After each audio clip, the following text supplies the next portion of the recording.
Well, for over a decade, thousands have been killed and many left homeless in the wake of Boko Haram insurgency in northern Nigeria. But recently, renewed effort by the military has seen the sect dislodged from most of its strongholds, including Sambisa Forest, believed to be the operational base of the sect.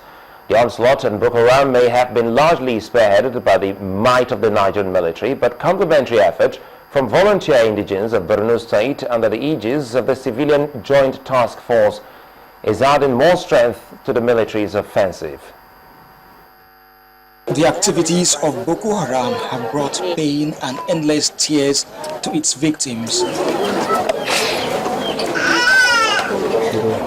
This family mourns the loss of its breadwinner, Sally, a father of 5 and a husband to a pregnant wife.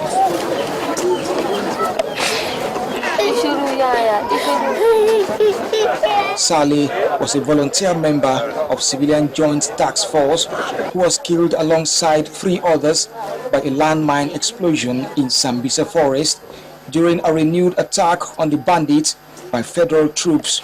He left home on Monday. He said they were deployed to Sambisa. On Wednesday, they brought me his corpse and informed us that he was killed by an explosive. The Almighty God that let it happen will take care of me and my kids.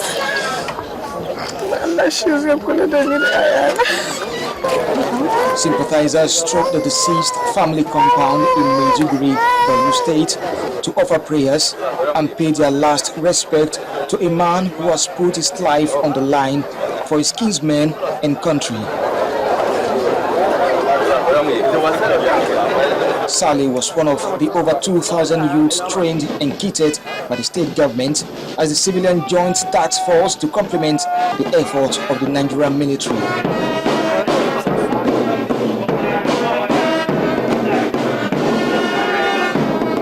At least 8,000 others are untrained volunteers who mount checks on the streets, markets, and public places, quizzing commuters and arresting suspicious characters. Child volunteers are a common sight in the bunch. Some of them had big dreams before the insurgents overran their schools, forcing them to embrace the civilian JTF option. I am 18. My friends and I are members of the civilian JTF.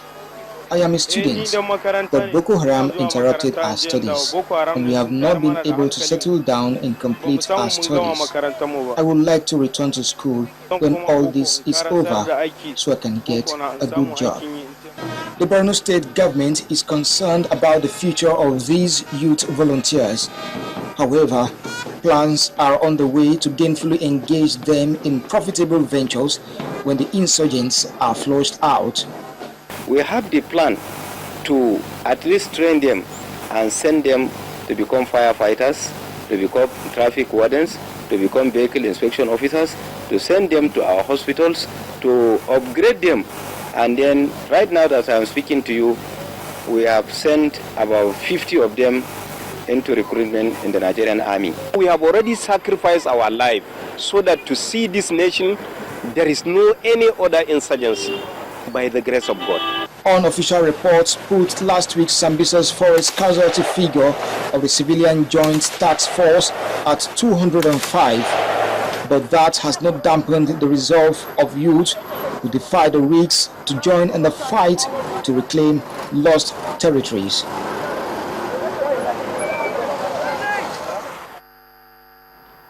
The National Union of Electricity Employees has decried the sack of members by some electricity generation and distribution companies in the newly privatized power sector. According to the FCT Vice Chairman of the union, Comrade Nwachukwu Chidi, some of these members were disengaged without any consultation with the workers' union. He also alleged that the affected members were neither paid their gratuities nor other entitlements due them at the time of their disengagement. It is disheartening that management will lay off the hard-working people without reference to union, but when the trouble starts, they look for the union for solutions. Why not do the needful first by consulting before laying staffs off? Many of our members and former staffs are yet to be paid, both the severance and RSA. Is this a good story to tell? No. The answer is no. Some have died along the line. The union has not relented in assuring that they be paid what they are legally due. We therefore seek improvement areas such as consulting with different levels of the union as appropriate, review of condition of service, improvement in pay package, provisions of materials, provisions of staff buses which will invariably serve to advertise these companies, trainings of staffs in various areas of specialization, among others. Well, one of the fundamental components of modern treatment is safe use of medicine. However, major factors such as overdose or underuse of medicines promote drug resistance and treatment failure. Tonight, on our Focus on Health, our correspondent Yomi Otaigbe takes us through the serious side effects of too much or too little use of medicines and using drugs to achieve effects other than its original use.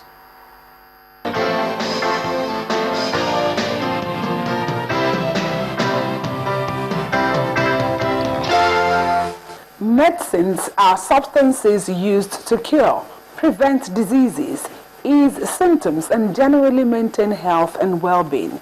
They come in tablets, syrup, capsules, or gels. But when does an individual cross the line of safe medicine use? This happens when drugs are being abused or misused. Drug abuse has to do with when the patients take a drug and for the purpose for which it was not prescribed. It could also occur in the form of giving your medication to someone else because the person complained of the same kind of symptoms which you were prescribed for that medication. It could involve you taking an overdose. Underdosing occurs in several ways. We could look at the patient not taking the complete medication. The effects of that is that the patient does not have the adequate amount of the active ingredient of that drug meant to take care of the particular ailment, and that can lead to treatment failure. For instance, if a doctor placed somebody on lisinopril 10 milligram in January, maybe 5 years later, the person might still be going to the counter to buy it. But within that period, there should be certain tests, there should be certain assessment to know if she should continue on that drug or not, or even on that dosage. So continually going to the pharmacist to buy it to take is also a misuse. The name of the drug is Provit. Easy access to medicines is believed to play an important role in self-medication and outright abuse of drugs. Promoting these access are factors such as limited compliance to drug prescription policy and the open drugs market still operating in Nigeria. Virtually all the supermarkets sell drugs. All the kiosks, the malams, they hawk drugs in the filling station. I see them when I drive. So access to drug is crazy. The Pharmacist Council is there. NAFDAC is there to control the distribution and sales of drugs in unwholesome places. While individuals' misuse or abuse of medicines at home seems widely known, medication errors also happen in hospitals and pharmacies. Medication error could happen when a prescription is rightly generated, dispensed, and the medication gets across to the patient. Because there is an error that was not dictated, that was not corrected, it could lead to harm for the patient. Like it was a case of a patient that was unconscious, and he was because he was unconscious, he had to be on infusion drips. But I discovered that for close to 2 days before his death, he was being given an infusion that contains just normal saline, no glucose. So I believe that young man died because of no glucose in the system, no glucose to sustain the brain. Everybody should become involved when it comes to taking drugs, both the patients and the healthcare providers. From my part, I would say that the patients should be more involved.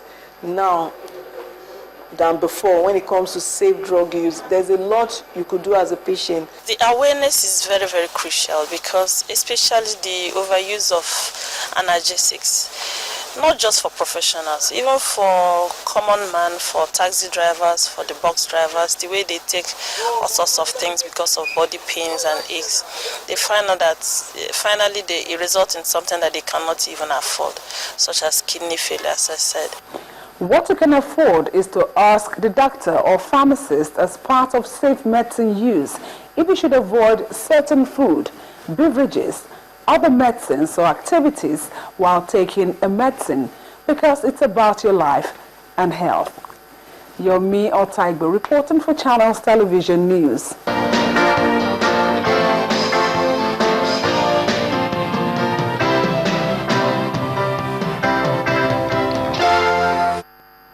Well, some lessons learned there. Well, now as the president-elect, General Muhammadu Buhari, gets ready to assume power, more Nigerians have been speaking on the areas they would want the incoming president to look into. The Ogun State Commissioner for Commerce and Industry, Mr. Bimbo Ashiru, for instance, would like the president-elect to come up with favorable policies and programs on micro, small and medium-scale enterprises to ensure socio-economic growth and economic recovery. He was speaking in Abeokuta, the state capital, at a public lecture on micro, small and medium enterprises, where he identified funding, multiple taxation, high cost of doing businesses in Nigeria, and policy somersault as some of the factors undermining SMEs' development. For any economy to thrive, you need SMEs. And what do you mean by SMEs? They are the drivers of any economy in the world. If you have all these industries and the goods are not getting to the right consumers, it's through the SMEs that the goods and services get to the right consumers. You have industries and everything, but the problem with the SMEs is funding.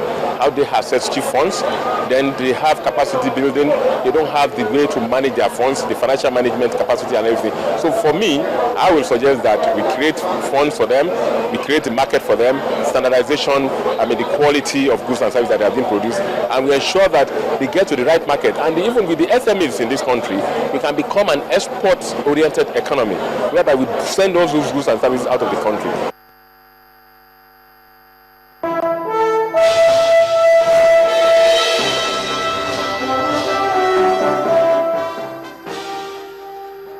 Hello and welcome to Business News.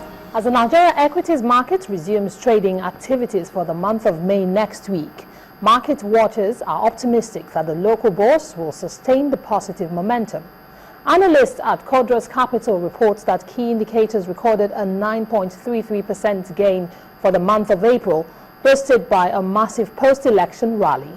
In the meantime, after 4 days of trading this week, owing to the public holidays to mark Workers' Day, the all-share index jumped by 0.64% to end the month of April at 34,708.11. A turnover of 1.169 billion shares worth of 11.961 billion naira in 17,769 deals were traded by investors. And in spite of the bullish week, 32 stocks recorded price gains, while 41 stocks got the cold shoulder from investors. Top on the gainers list was Presco, and on the decliners table, Unity Bank took the lead. The financial services industry led the activity chart with 796.234 million shares. The conglomerates industry followed with a turnover of 239.230 million shares, while the consumer goods industry recorded 46.984 million shares. Moving over to some aviation news now. Arik Air says that it will resume limited operations with flights to London, New York, JFK, Johannesburg, and unlimited domestic and regional routes tomorrow. Arik says it has been operating 20% of its daily flight schedule because of scarcity of aviation fuel, particularly in Lagos, its major hub, which has so far hindered its operations. The airline operates about 120 flights on its domestic routes daily. And still on company news, Africa's foremost cement company, Lafarge Africa plc, has promised continued support for architects by helping them achieve their quota to the nation's development through its products and expertise. Group Managing Director of Lafarge Africa PLC, Mr. Guillaume Roux, who spoke at a conference organized by the Nigeria Institute of Architects in Abuja, said the company is also partnering with key government agencies to achieve the needed infrastructure growth in the country. Mr. Guillaume expressed the company's commitment to add value to end users of its products. It's the first lecture series organized by members of the Nigerian Institute of Architects, and the meeting brought together experts in the field to the nation's capital to listen to prominent speakers on how to contribute their quota to the nation's development. Group Managing Director of one of Africa's giant cement manufacturers, Lafarge Africa PLC, explains the reason for supporting the Institute of Architects.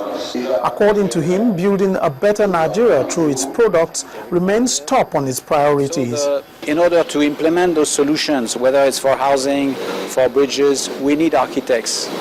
And it is very important for us to develop those relations so that we can showcase to them the various solutions, essentially concrete solutions, that could be beautiful. With its presence in over 20 African countries and a record of 34% cement sales in the continent, the country marketing director of Lafarge PLC gave an analysis of progress made in end-user solutions using professional bodies like the Nigerian Institute of Architects. We have a high level of interactions with people across the value chain, the precast, the block makers, distributors, wholesale, retail, specifiers that include engineers, architects, and builders. Our operational base falls within the Middle East and Africa section of Lafarge worldwide. Back to the message for the professionals present at the event. Former Nigerian Vice President Dr. Alex Okweme and the President of the Institute of Architects gave insights on how architects and the incoming administration can address the infrastructural gaps in the country. They should prepare a comprehensive plan covering the whole country, say for a period of 5 years or 8 years, and then do a short-term plan from year to year and implement the short-term program within the limits of the budgetary constraints. While Nigeria remains a major market for owners of Lafarge Africa PLC, it promises to continue to work with professional groups in the country to bring about the needed development in the country's construction sector.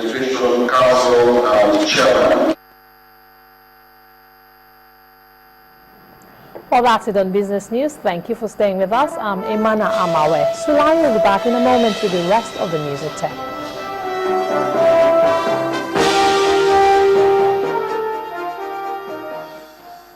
Well, next on the news at 10, the Duke and Duchess of Cambridge introduced their daughter to the world as they take her home to Kensington Palace 10 hours after she was born. That's on Foreign News.